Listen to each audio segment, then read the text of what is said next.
ಮೇಕೆದಾಟು ಪಾದಯಾತ್ರೆ ಒಂದು ಡ್ರಾಮಾ ಎಂದು ಬಿಜೆಪಿ ರಾಜ್ಯಾಧ್ಯಕ್ಷ ನಳಿನ್ ಕುಮಾರ್ ಕಟೀಲ್ ಹೇಳಿಕೆಗೆ ಮಾಜಿ ಸಚಿವ ರಮಾನಾಥ್ ರೈ ಅವರು ತಿರುಗೇಟು ನೀಡಿದ್ದಾರೆ. ನಮ್ಮ ಜಿಲ್ಲೆಯಲ್ಲಿ ಒಂದು ಎತ್ತಿನಹೊಳೆ ಪಾದಯಾತ್ರೆ ನಡೆಯಿತು. ಎತ್ತಿನಹೊಳೆ ಪಾದಯಾತ್ರೆ ಒಂದು ಅದ್ಭುತವಾದ ನಾಟಕ. ಇತಿಹಾಸದಲ್ಲಿ ಇಂತಹ ನಾಟಕ ನಾನು ನೋಡಿಲ್ಲ. ಬಿಜೆಪಿ ರಾಜ್ಯಾಧ್ಯಕ್ಷರು ಈಗ ಎತ್ತಿನಹೊಳೆ ವಿರೋಧ ಮಾಡಲಿ ಎಂದು ಮಾಜಿ ಸಚಿವ ರಮಾನಾಥ್ ರೈ ಹೇಳಿದರು. ನೀರಿಗಾಗಿ ಹಕ್ಕಿಗಾಗಿ ಹೋರಾಟ ಅದಕ್ಕೂ ತಮಾಷೆ ಮಾಡ್ತಾರೆ.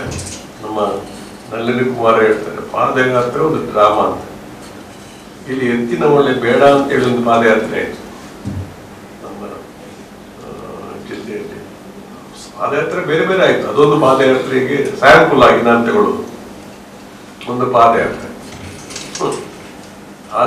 ಅದಕ್ಕಿಂತ ದೊಡ್ಡ ನಾಟಕ ಇನ್ನೊಂದಿಲ್ಲ. ಅದ್ಭುತವಾದ ನಾಟಕ. ಎಷ್ಟು ನಾಟಕಗಳ ಪೈಕಿ ಆ ಎತ್ತಿನಹೊಳೆಗೆ ಒಂದು ಪಾದಯಾತ್ರೆ ಅದಕ್ಕಿಂತ ದೊಡ್ಡ ನಾಟಕ ಬಹುಶಃ ಈ ದೇಶದ ಚರಿತ್ರೆಯಲ್ಲಿ ದೊಡ್ಡ ನಾಟಕ. ಯಾಕಂದ್ರೆ ಈಗಲೂ ಕೂಡ ಎತ್ತಿನಹೊಳೆ ಅದನ್ನ ಅಧ್ಯಕ್ಷರಾಗಿ ವಿರೋಧಿಸ್ಬೇಕಲ್ಲ ಈಗ ಮಾತಾಡ್ತಾರ. ಆದ್ದರಿಂದಾಗಿ ಇದು ಅನವಶ್ಯಕವಾಗಿ ನಾವು ಒಂದು ಕಾನೂನು ಯಾರಿಗೂ ತೊಂದರೆ ಮಾಡಬೇಕು ಅಂತ ಆದ್ರೆ ಮೊನ್ನೆ ಕೊಡಗರ ಕಾರ್ಯಕ್ರಮ ಮೆಹಂದಿ ಕಾರ್ಯಕ್ರಮದಲ್ಲಿ ಹೋಗಿ ಗಲಾಟೆ ಮಾಡಿದಾಗ ಇಂಥ ಪರಿಸ್ಥಿತಿ ಯಾರಿಗೆ ಆಗುದಿಲ್ಲ ಅಂತ ಎಲ್ಲರೂ ಒಬ್ಬ ಹೇಳೋರು. ಅವನು ಇವತ್ತು ಕಾರ್ಯಕ್ರಮ ಮಾಡ್ತಾನೆ, ಬಿಡುವ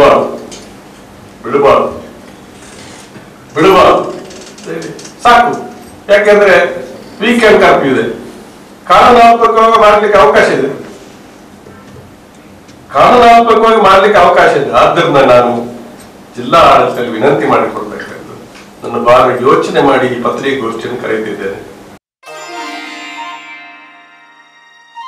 ಅಪ್ಪ, ಈ ಸಂಭ್ರಮದ ದಿನ ಯಾಕೆ ಹೀಗೆ ಕೂತ್ಕೊಂಡಿದ್ದೀರಿ? ನಿನ್ನ ಅಮ್ಮನಿಗೆ ಸೀರೆ ಉಟ್ಕೊಂಡು ಮನೆ ಇಡೀ ಓಡಾಡೋದು ಅಂದ್ರೆ ತುಂಬಾನೇ ಇಷ್ಟ. ಈ ಸಂಭ್ರಮದ ದಿನಗಳಲ್ಲಿ ನಿನ್ನ ಅಮ್ಮಂತರ ನಿನ್ನನ್ನು ಸೀರೆಯಲ್ಲಿ ನೋಡ್ಬೇಕು ಅನ್ಕೊಂಡಿದ್ದೀನಿ. ಅಪ್ಪ, ಒಂದಲ್ಲ 5 ಅಮ್ಮಂದಿರನ್ನ ನೋಡುವ್ರಂತೆ. ಆ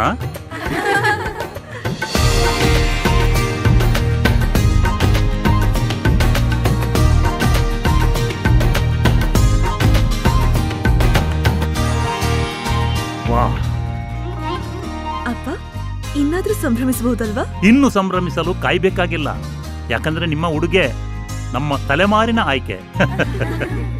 ನೂತನ್ ಕ್ಲೋತ್ ಸೆಂಟರ್ ಮಡಂತ್ಯಾರು, ಕುಟುಂಬಗಳ ತಲೆಮಾರಿನ ಆಯ್ಕೆ.